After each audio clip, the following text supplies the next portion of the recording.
আমাকে না ভূত ধরে দিয়ে যায়, ভূত ধরলে ঘরে বেঁধে দেয়। হ্যাঁ, গলা টিপে মেরে দেয়, ওরা তারপরে রক্ত চুষে খায় এরকম গলা থেকে।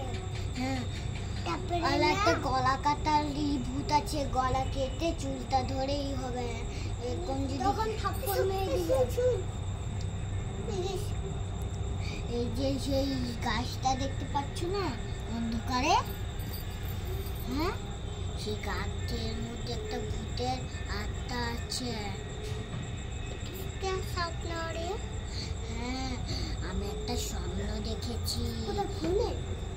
না, আমি দেখেছি যে কি হচ্ছে আমাদের একটা ঘরে, হ্যাঁ আমাদের ঘরে একটা ভূত ঢুকেছিল। তারপরে আমাকে জঙ্গলে টেনে নিয়ে গেছিল। তারপরে জঙ্গলে আমি চিনতে পারি। আচ্ছা ছাড় না, কেন আমি পালাম না, তখনই না একটা ভূত এসে বললো তুমি কে।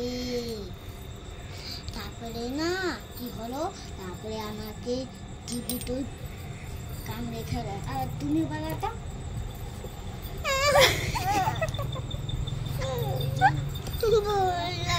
কেন ভয় লাগছে? ভয় লাগছে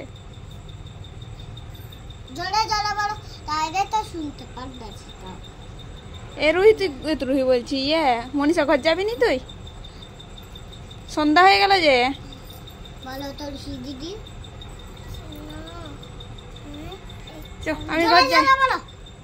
আমি ঘর যাচ্ছি। কেন কেন ভয় লাগছে? এদিকে ভূতের গল্প করছিস, এখন ভয় লাগছে? হ্যাঁ,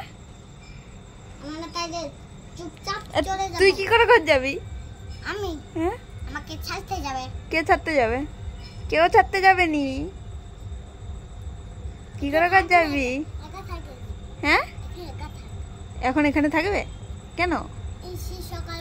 সকালবেলা ওর মা যে খুঁজতে আসবে, ওর মা যে ওকে খুঁজবে,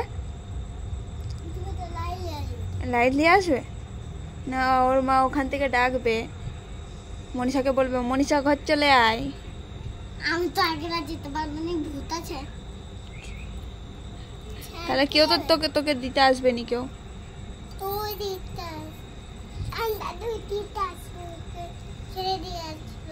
কে দাদু? ও রাম দাদু যাবে নি, ও ঘরে নাই। ও তো চোখ চলে গেছে। কে ছেড়ে দিয়ে আসবে? তুই যাবি ছাড়তে? কেন?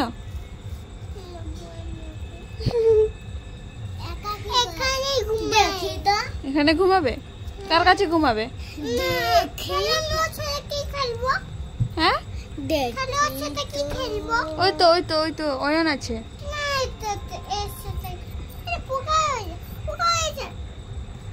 ওর মা ওকে খুঁজতে আসবে নি, ও ঘর যাবে নি।